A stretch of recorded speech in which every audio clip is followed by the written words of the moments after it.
Bienvenidos un día más a mi canal de YouTube de ASMR.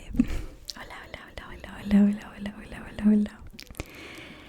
Bueno, perdonad si se escuchan algunos ruidos de la calle, es que están hablando aquí abajo. Voy a bajarle un poquito la ganancia.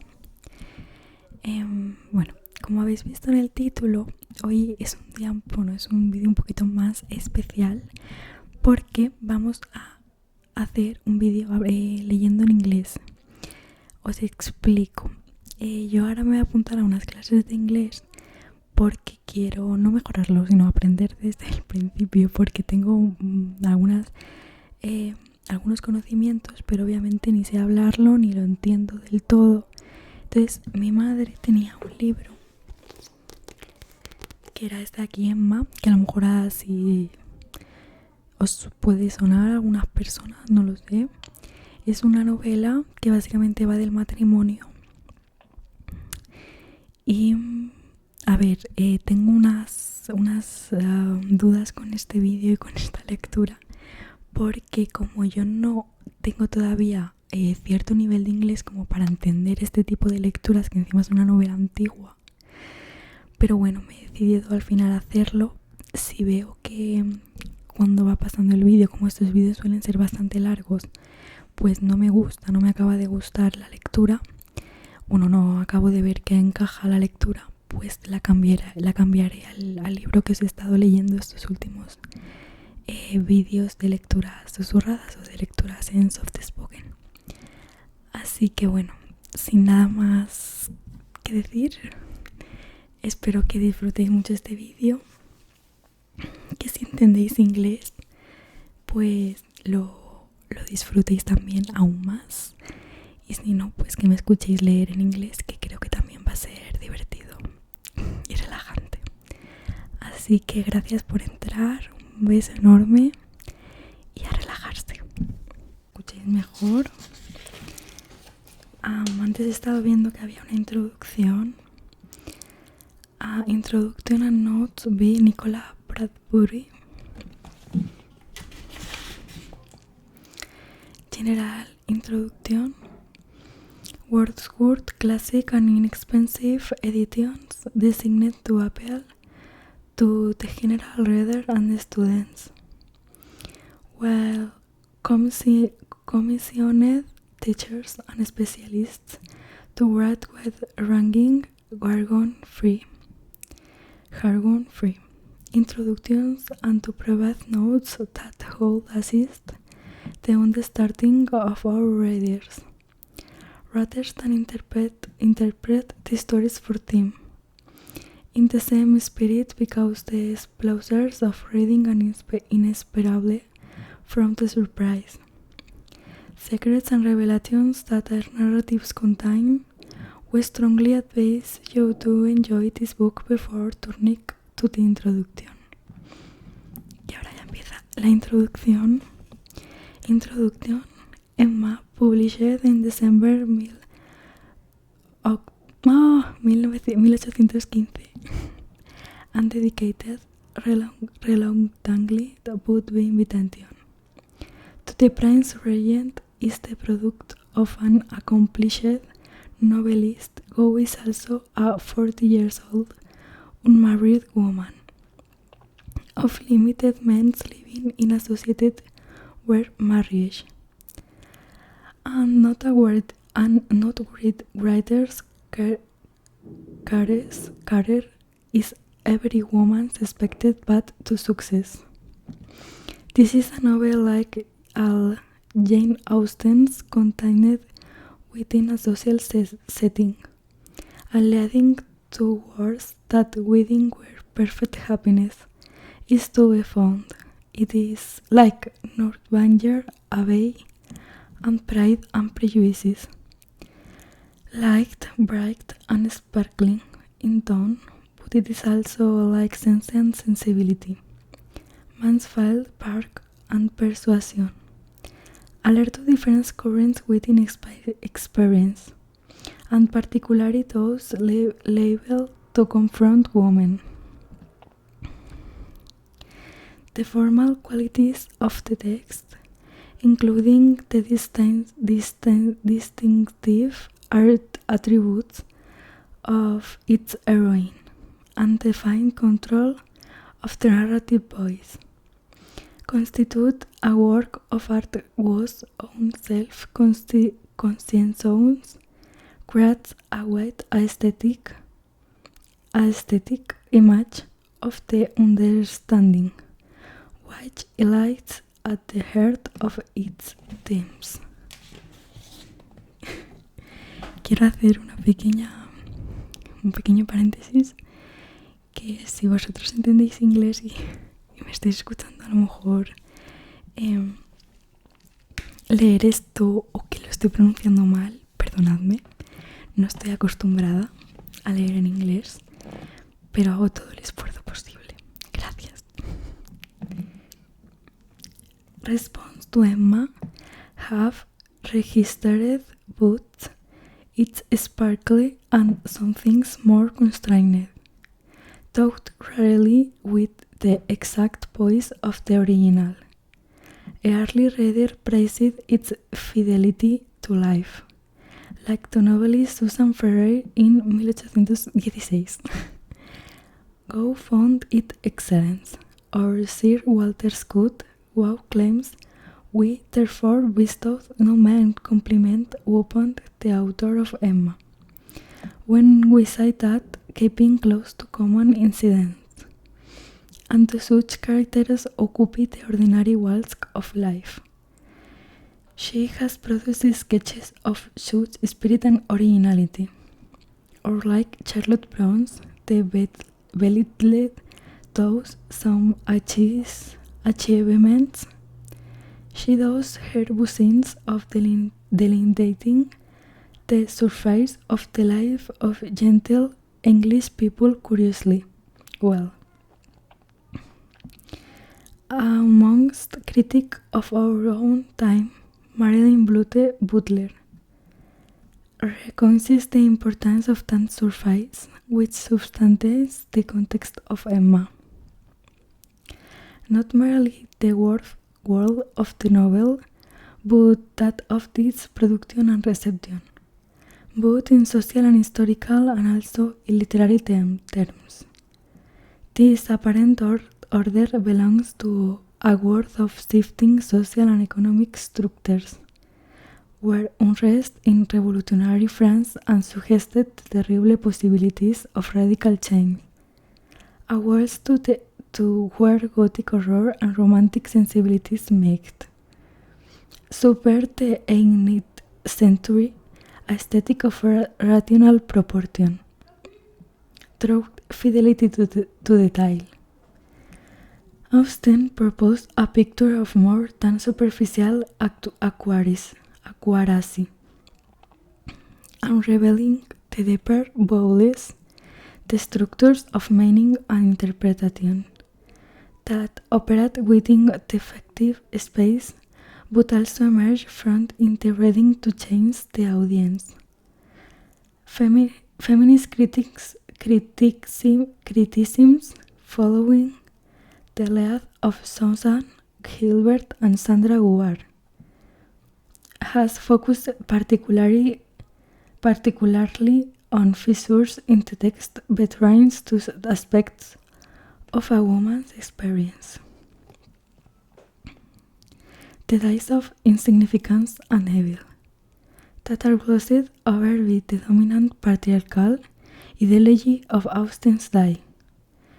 Yet it's important also to see how far author exploits what she attacks, and how she enjoys the propensity of the novel from the confusions and mixed emotions, as well as clarity and understanding. Jane Austen herself refers playfully to Shakespeare's A Midsummer Night's Dream in her work. She toys with the literary excess of Gothic romance, most ludicrously in the soft elopement scenes conducted between Mr. Elton and Emma in the carriage at walking pace half a mile from home. Toned down A choice of epistolary from are incorporated in Robert Martin's proposal. Frank Churchill's explanatory letter. And even James Fairfax, reckless walking through the rain to collect her mail. Mr. Elton is a fond inept and cliched quotations from poetry and prose. So, for example, she utterly undoes the force of an allusion to John Gray fables with the way she parodies her knowledge. Let us be discreet. Keep on your good behavior. Hush, you remember those lines. I forget the poem at this moment. For when a lady is in the case, you know an author's gives place. In such literary play, if Jane Austen's purpose is more pointed than miniature delicacy. Creo que se dice así.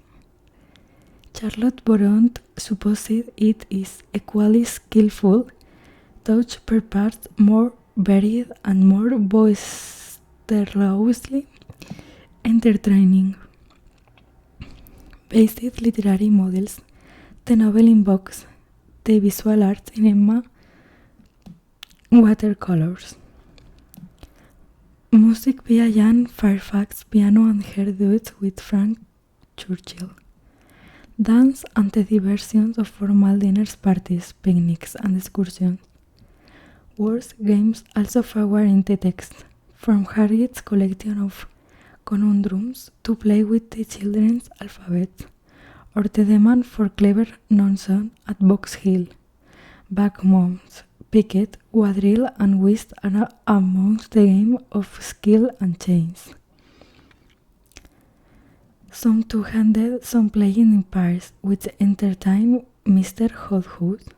Hobhouse, whilst Emma in-house her own preference of matchmaking. Vale, me he quedado a medias de la introducción porque creo que es mejor empezar por la historia, ya que son bastantes páginas de introducción y es algo que siempre suelo hacer en los libros también de español, y bueno, una lectura también que hice en catalán, pero creo que la lectura en catalán no tenía introducción. Chapter 1. Emma Hobhouse. Handsome, clever and rich, with a comfortable home and happy disposition, seemed to unite some of the best blessings of existence, and had lived nearly 21 years in the world with very little to distress or vex her. She was the youngest of the two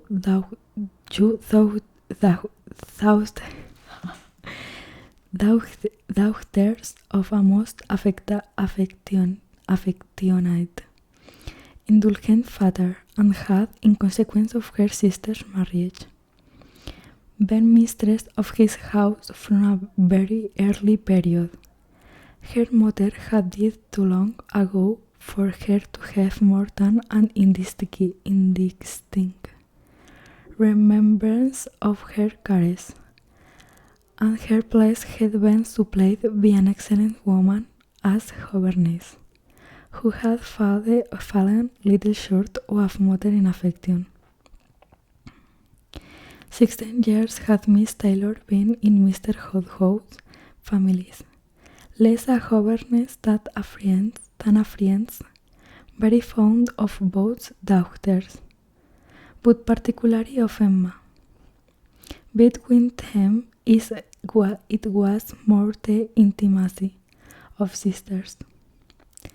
Even before Miss Taylor had ceased to hold the nominal office of governess, the mildness of her temper had hardly allowed her to impose any restraint, and the shadow of authority being no long passed away. They had been living together as friend and friend, very mutually attached. And Emma doing with what she liked, highly esteeming Miss Taylor's judgment. But directed chiefly by her own, the real evils indeed of Emma's situation were the power of having read too much her own way, and disposition to things little to hell of herself. These were the disadvantages which Dartrand allowed to her many enjoyments. The danger, however, was at present so unperceived that they did not be an immense rank as misfortunes with her. Sorrow came, a gentle sorrow, but not all in shape of any disagreeable consequence. Miss Taylor married. It was Miss Taylor's loss which first brought her.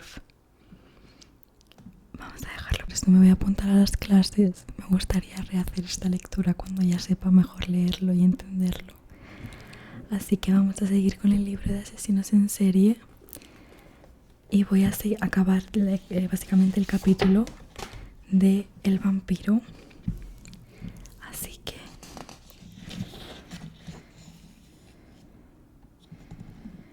vamos a leer por donde nos quedamos. Chase, bueno, más o menos. Chase llevaba la camisa manchada de sangre. Tenía costras amarillas alrededor de la boca y era tan diferente de como la mujer le recordaba que se quedó pasmada.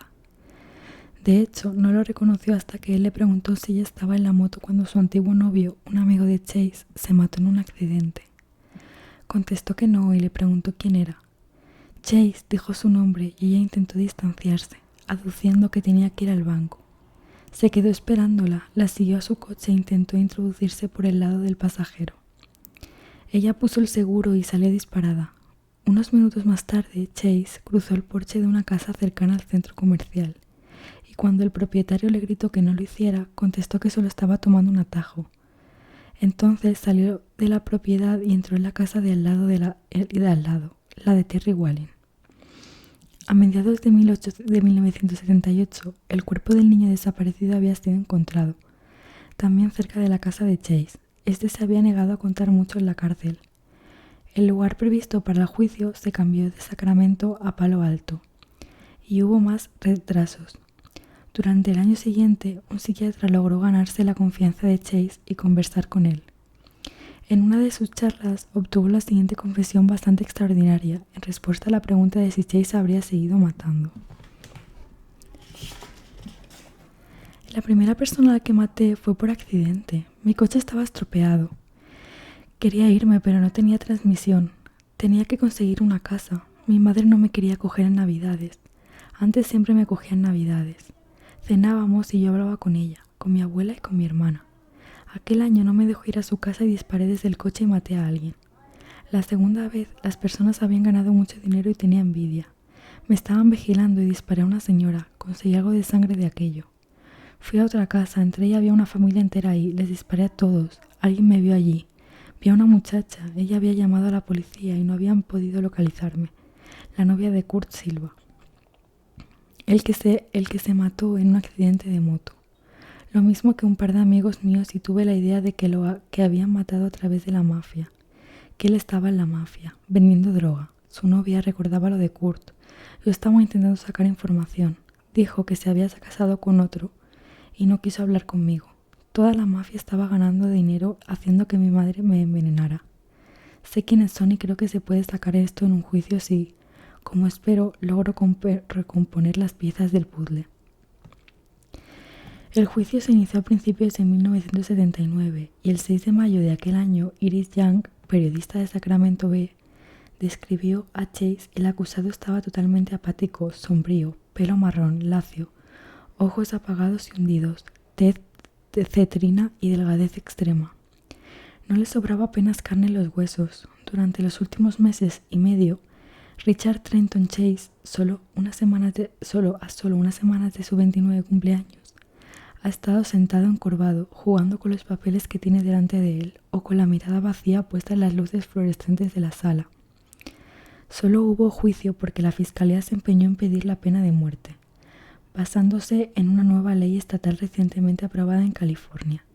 La defensa quería que Chase fuera considerado mentalmente enfermo e incapaz de someterse a juicio, pero la fiscalía argumentó que Chase había tenido suficiente audacia y conocimiento en el momento de los crímenes para ser considerado responsable de sus actos y tener que responder por ellos.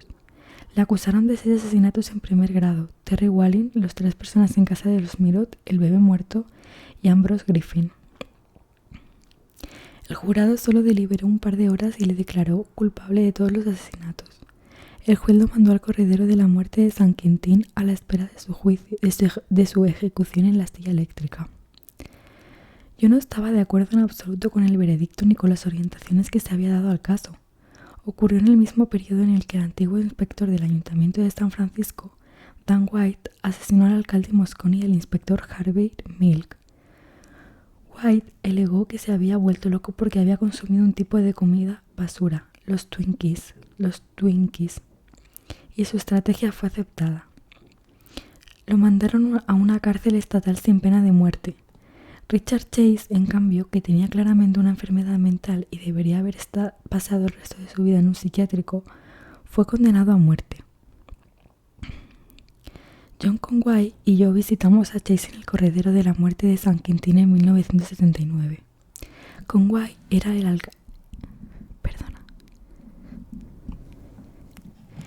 enlace del FBI con las cárceles de California y era un tipo excepcionalmente afable, apuesto y sutil, que poseía el don de conseguir que los prisioneros hablaran con él. Visitar a Chase fue una de las experiencias más extrañas que jamás tuve. Desde el momento en el que entré en la cárcel hasta que me senté en el cuarto donde lo entrevistaríamos, pasé por toda una serie de puertas que se cerraban de golpe tras nosotros. Una experiencia opresiva y aterradora. Había estado en muchas cárceles, pero esa fue la más horripilante. Me sentía como si estuviera atravesando un punto sin retorno. Conway estaba mucho más entero que yo. Subimos en varios ascensores y el último nos dejó en el corredero de la muerte. Escuché ruidos extraños, gemidos y otros sonidos casi inhumanos provenientes de las celdas. Nos sentamos en un cuarto a esperar a Chase y lo vimos acercarse por el pasillo. Llevaba grilletes en las piernas y hacía un sonido metálico seco al andar, lo que me hacía pensar enseguida en el fantasma de Marley de los cuentos de Navidad de Dickens. Además de llevar grilletes, iba esposado y tenía puesto uno de esos cinturones a los que van atadas a las esposas. Solo podía arrastrar los pies a duras penas. Su aspecto me dio otro susto. Era un hombre joven, flaco, extraño, con el pelo negro y largo, pero lo que realmente me impactó fueron sus ojos. Nunca los olvidaré. Eran como los ojos del monstruo de la película Tiburón. No había pupilas, solo puntos negros. Eran ojos malvados que recordé durante mucho tiempo después de la entrevista. Casi tuve la impresión de que no podía verme, que más bien miraba a través de mí, sin más. No mostró ninguna señal de agresividad, simplemente se sentó y se quedó pasivo. Tenía un vasito de plástico en las manos, algo de lo que no habló al principio. Como Chase ya había sido condenado y se encontraba en el corredero de la muerte, no me sentí obligado a empezar con el típico cortejo que empleaba en la primera entrevista con un asesino. Normalmente tengo que esforzarme por demostrar al preso que soy digno de su confianza y que pueda hablar conmigo. Chase y yo hablamos con bastante facilidad. Considerando su estado mental, reconoció haber cometido los asesinatos, pero dijo que fue para preservar su propia vida. Me indicó que estaba preparando una apelación centrada en la idea de que se estaba muriendo y había asesinado para obtener la sangre que necesitaba para vivir. Lo que ponía en peligro su vida era el envenenamiento de Jabonera. Cuando le dije que no conocía la naturaleza del envenenamiento de Jabonera, me ilustró al respecto. Todo el mundo tiene una jabonera, dijo. Si levantas las pastillas de jabón y las partes de abajo estás seca, estás bien. Pero si esa parte está pegajosa, significa que sufres de envenenamiento de Jabonera. Le pregunté por los efectos del veneno y me contestó que convierte la sangre en polvo, la pulveriza básicamente. La sangre entonces va consumiendo el cuerpo y su energía reduce las habilidades de la persona. Al lector esta aplicación le puede parecer ridícula o demasiado extraña. Sin embargo, cuando me vi en aquella situación, tenía que reaccionar correctamente. No podía parecer horrorizado o sorprendido y debía tomar la explicación como la que era, una ilustración del razonamiento de un asesino. La regla que empleamos es que no decimos nada sobre las fantasías y animamos a la persona a seguir hablando. De modo que no podía decir sobre el envenenamiento de Jabonera no existe tal cosa, porque eso no habría servido para nada. Tampoco podía decir, oh sí, conozco a personas que han tenido envenenamiento de Jabonera. Simplemente acepté su explicación y no me puse a discutir al respecto. Apliqué la misma regla cuando empezó a contarme que era judío de nacimiento. Sabía que no era verdad, y que los nazis lo habían perseguido toda su vida porque tenía una estrella de David en la frente, que procedió a mostrarme. Podía haber dicho qué chorrada más grande, o bien el otro extremo. Vaya qué preciosidad, ojalá tuviera yo una igual. Ninguna de las dos respuestas habría ayudado mucho a la conversación. No veía ninguna estrella de David, pero pensé que podía tratarse de una trampa o de una prueba para ver hasta qué punto yo estaba dispuesto a creerme su explicación. Igual me estaba engañando, diciendo que la estrella estaba en su frente cuando en realidad estaba en un brazo o en su pecho, y quería averiguar cuando sabía yo sobre él. En esta ocasión dije simplemente que no había traído mis gafas, que había poca luz y que no podía ver su marca de nacimiento, pero que aceptaba su palabra de que estaba allí. Dijo que los nazis habían estado conectados con los ovnis, que flotan continuamente sobre la Tierra y lo habían ordenado por telepatía para que matara para reponer su sangre. Concluyó su exposición diciéndome, así que ya ve, señor Rissler, está muy claro que maté en defensa propia. Quizá la información más relevante que saqué de la entrevista fue la respuesta que me dio cuando le pregunté cómo había elegido a sus víctimas. Muchos de los anteriores entrevistadores habían sido incapaces de obtener este dato, pero yo me había ganado la confianza de Chase y él sintió cómodo contándomelo. Había estado escuchando voces que le decían que matar simplemente fue de casa en casa, probando si la puerta estaba cerrada o no. Si la puerta estaba cerrada, no entraba, pero si estaba abierta, entraba. Le pregunté por qué no rompió simplemente una puerta si quería entrar en una casa en particular. Oh, dijo, si una puerta está cerrada significa que no eres bienvenido. Qué delgada era la línea entre los que evitaron ser víctimas de un crimen horrendo y los que sufrieron una muerte atroz a manos de Chase. Finalmente le pregunté por el vasito de plástico que llevaba en la mano. Me dijo que era una prueba de que en la cárcel estaban intentando envenenarle. Me lo enseñó y dentro había una sustancia amarilla y pegajosa que más tarde identifiqué como los restos de una cena precocinada de macarrones y quesos. Quería que me lo llevara al laboratorio del FBI en Cuántico para que lo analizaran. Era un regalo lo que no podía rechazar. La información obtenida en esa entrevista ayudó a la UCC a confirmar el retrato que estábamos elaborando del asesino desorganizado, que era radicalmente diferente del retrato del asesino organizado. Chase no se limitaba a encajar en el perfil de asesino desorganizado, sino que se podía afirmar que era su personificación. Nunca he conocido ni creo que ningún otro policía lo haya hecho, a un tipo que se educara mejor a las características del asesino desorganizado. A este respecto era todo un clásico. Perdona por los ruidos de fondo. Los otros presos en la cárcel de San Quentin se mofaban de Chase, amenazaban con matarle si conseguían acercarse lo suficiente y le decían que tendría que suicidarse. Los psicólogos y psiquiatras de la cárcel que examinaron a Chase en aquella época esperaron que se calmara el revuelo que se había formado en torno a la pena de muerte y luego sugirieron que, dado que era psicótico, loco e incompetente, y todo esto de manera crónica, fuera trasladado a la prisión de Vacaville, en California, conocida como las instalaciones médicas de California, del sistema penitenciario, el lugar que alberga a los locos criminales. Yo, desde luego, estaba de acuerdo con esa opinión. Para entonces, como creía que el FBI analizaría lo que le daban de comer en la cárcel, Chase también nos escribía a Conway y a mí para decirnos que tenía que desplazarse a Washington D.C. para trabajar en su apelación. Tenía la convicción de que el FBI le interesaría saber que los ovnis estaban relacionados con los accidentes aéreos y las armas antiaéreas que los iraníes empleaban contra Estados Unidos. Sería fácil para el para el FBI detectar los ovnis por radar, me escribió. Y verían que me siguen y que son estrellas en el cielo por la noche que se encienden por medio de algún tipo de máquina de difusión controlada. Fue la última vez que Chase me escribió, justo después de la Navidad de 1980. Lo encontraron muerto en su celda en Vacaville. Había estado ahorrando muchas pastillas antidepresivas de las que recibía para controlar sus alucinaciones y convertirlo en un preso manejable. Y se les había tomado todas de una vez.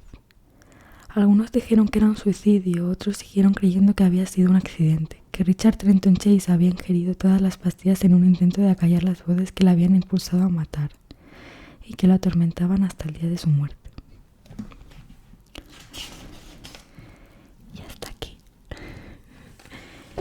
el capítulo de El vampiro que hemos estado leyendo en estos vídeos. Bueno, espero que os haya gustado mucho esta lectura.